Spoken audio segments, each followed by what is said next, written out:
Hi friends, మిలాడ్ శశికుమార్, చైత్ర జయ ఆచార్ ప్రధాన పాత్రలు పోషించిన ఈ సినిమా ఈ మధ్య రిలీజ్ అయింది. ఈ తమిళ సినిమా ఎలా ఉందో ఇప్పుడు చూద్దాం. ముత్తుసిరిపి, సుశీల ఇద్దరు అగ్గిపెట్టెలు తయారు చేసే ఫ్యాక్టరీలో పనిచేసి అనాథులైన ఇద్దరు పెళ్లి చేసుకుంటారు. అయితే అనుకోకుండా గుడికి వెళ్లిన సుశీల రక్తస్రావమై కిందపడి స్పృహ కోల్పోతుంది. ఆ తర్వాత ఆమె ఆరోగ్యం కోసం ముత్తుసిరిపి అప్పులు చేయాల్సి వస్తుంది. 25,000 నుంచి 3 లక్షల వరకు అయిపోతుంది ఆ అప్పు. ఇలాంటి సమయంలో ఓ సెంట్రల్ మినిస్టర్కి కిడ్నీ ట్రాన్స్ప్లాంటేషన్ కోసం ముత్తుసిరిపి కిడ్నీ కావాల్సి వస్తుంది.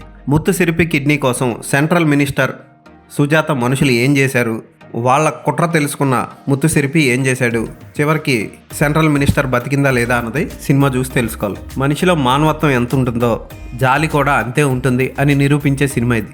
ఈ సినిమాకి రచన, దర్శకత్వం రాజు మురుగన్. ఆయన దర్శకత్వం బాగుంది. అయితే సెకండ్ హాఫ్లో కొన్ని అనవసర సీన్లు ఉంటాయి. ఉదాహరణకి తన భార్య ముందు కొట్టి అవమానించిన కౌన్సిలర్ని తిరిగి అవమానించడం కోసం ముత్తుసిరిపి చేసే పని కొంచెం అనవసరంగా సాగదీసినట్లు ఉంటుంది. అలాగే జడ్జ్ ముత్తుసిరిపిని, సుశీలని కాపాడడం కోసం చేసే పనులు కూడా అంత గొప్పగా ఉండవు, లాజిక్ లెస్గా అనిపిస్తాయి. అయితే సినిమాని దర్శకుడు చాలా మంచిగా ముగించాడు. శశికుమార్ నటన ఈ సినిమాకి ప్లస్ పాయింట్. సుశీల పాత్రలో చైత్ర జయ ఆచార్ చాలా బాగా చేసింది. వీళ్ళిద్దరికీ చేసిన మేకప్, ముఖ్యంగా స్కిన్ టోన్ని నల్లగా వాళ్ళిద్దరిని చూపించిన విధానం ఆకట్టుకుంటుంది. మేకప్ మ్యాన్కి అభినందనలు చెప్పవచ్చు. ఫోటోగ్రఫీ బాగుంటుంది.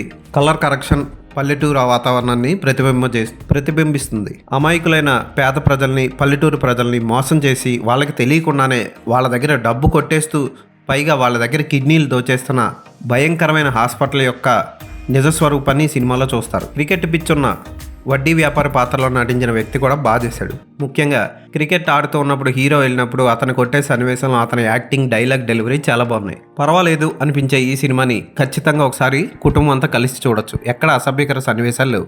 పాటలు ఉన్నంతలో అంత గొప్పగా లేవు. సీన్ రోల్డాన్ అందించిన ఒక్క పాట కూడా అంత గొప్పగా అనిపించింది. నీరవ్ షా అందించిన ఫోటోగ్రఫీ మాత్రం ఫెంటాస్టిక్గా అనిపిస్తుంది.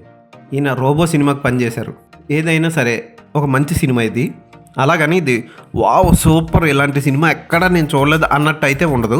ఇలాంటివి మనం చాలా చూసాము. ఉదాహరణకి నాగార్జున నటించిన క్రిమినల్ సినిమా కూడా కిడ్నీ వ్యాపారం చుట్టూ తిరుగుతూ ఉంటుంది. ఈ సినిమాకి నేను ఇచ్చే రేటింగ్ 3/5. ఈ సినిమా థియేటర్లో రిలీజ్ అయింది, తమిళ్లో మాత్రమే రిలీజ్ అయింది.